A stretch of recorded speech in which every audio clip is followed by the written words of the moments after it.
గుంపు గుజరాత్ ఫ్యాక్టరీలో తయారు చేయబడ్డటువంటి ఒక పందుల గుంపు మన రెండు తెలుగు రాష్ట్రాల మీద పడి, ముఖ్యంగా హైదరాబాదు నడిబొడ్డున, మన తెలంగాణ నడిబొడ్డునటువంటి హైదరాబాదులో పడి ఫేస్బుక్, ఇన్స్టాగ్రాము, ఇంకేముంటాయి ఎక్స్, వై, జెడ్ ఇలా సోషల్ మీడియా మాధ్యమాలలో విచ్చలు విడిగా తిరుగుతూ ఉన్నాయంట. అదేంటి భయ్యా, మేము ఊరబందిని చూసాము, అడవి బందిని చూసినాం, శివబందిని చూసినాం. ఈ గుజరాత్ ఫ్యాక్టరీలో తయారైనటువంటి పందుల్ని ఏ విధంగా గుర్తుపట్టాలి అని మీరు నన్ను అడిగితే మీకు ఆకర్లు సమాధానం చెప్తాను. మీరు అడుగుతారు, మీకు అర్థమై ఉంటుంది. ఎస్, అడవిలో తిరిగేటువంటి పందితోని సమాజానికి ఏం ప్రమాదం లేదు. అడవిలో ఉన్నటువంటి పంది ఏం చేస్తుంది? రైతులు పండించినటువంటి మక్కల్ని కానీ, బొబ్బెలను కానీ, పెసలను కానీ, కందుల్ని కానీ, శనగల్ని కానీ వస్తుంది. పంట పండిస్తే వాటిని పాడు చేసి మళ్ళీ రైతు బెదిరేయంగానే అడవులకు వెళ్ళిపోతుంది. కొన్ని చోట్ల అయితే రైతులకు గాయాలు చేసినటువంటి ఇది కూడా ఉన్నది. కాకపోతే సమాజాన్ని మొత్తం పాడు చేయదు. మళ్ళీ అది ఎంత దినాల్లో అంత తిని మళ్ళీ అడవులకు బెదిరేయంగానే వెళ్ళిపోతుంది. ఇంకో పంది ఉంటుంది ఊర్లో. ఆ పంది ఏం చేస్తుంది? ఊర్లో బయలుకు పోయినటువంటి చెత్త చెదారాన్ని మొత్తం శుభ్రం చేసి ఒక రకంగా గ్రామాన్ని చాలా శుభ్రంగా పెడుతుంది. ఆ పందితో కూడా మనకేం ప్రమాదం లేదు, మనుషులకేం హాని చేయదు.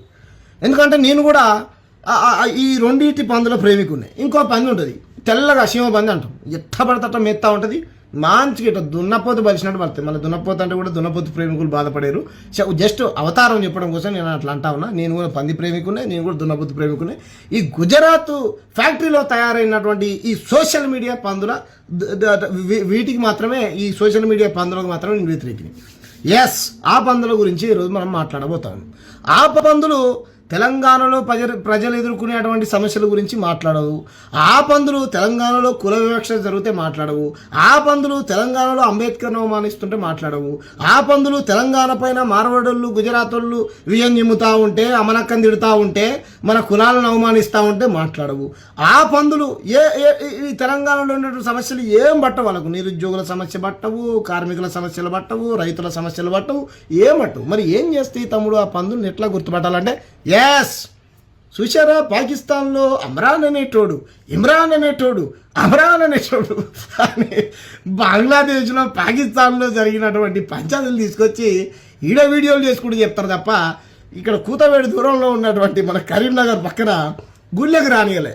200 మంది మన మాదిగా అన్నల్ని అక్కల్ని గుళ్ళకి రావద్దని లా అని ఒక ఇటువంటి బూతులు తిట్టి రానియకపోతే, ఆ పక్కనే ఉన్నటువంటి 15 కిలోమీటర్ల దూరంలో ఉన్నటువంటి మన బండి సంజయ్ హిందూ టైగర్ అనబోలేదు.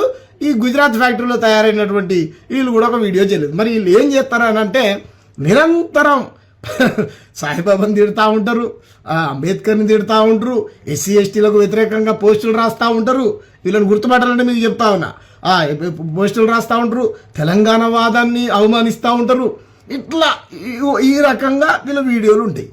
పొరపాటున సరే కేంద్ర మంత్రి కొడుకులు ఎవరన్నా మైనర్ బాలికి హత్య చేశారనుకో, వాళ్ళని మాత్రం గౌరవప్రదంగా పిలుస్తారు. వాళ్ళని కేంద్ర మంత్రి కొడుకు శ్యామ్ గారు చేసింది తప్పే ఉంది. ఇదే కేంద్ర మంత్రి కొడుకు ప్లేస్లో ముస్లిం పేరు ఉందనుకో, ఫలాన్ సలీం గాడు అని అంటారు. అక్కడేమో శ్యామ్ గారు అని అంటారు, ఇక్కడ సలీం గాడు అని అంటారు. కాబట్టి వీళ్ళ విచిత్రమైనటువంటి వీడియోలు ఉంటాయి. వీళ్ళ భాష కూడా మారుతూ ఉంటుంది. కాబట్టి వీళ్ళంతా ఒక గుజరాత్ పార్టీకి భజన చేస్తూ ఉంటారు. ఒక రకమైనటువంటి ఏమంటారు, సినిమా స్టార్డమ్ హీరోకు ఆయన సంఖ నాకుతూ ఉంటారు. కాబట్టి తస్మాత్ జాగ్రత్త. వీళ్ళు చెప్పేటువంటి సొల్లు పురాణం మీరు వినకండి.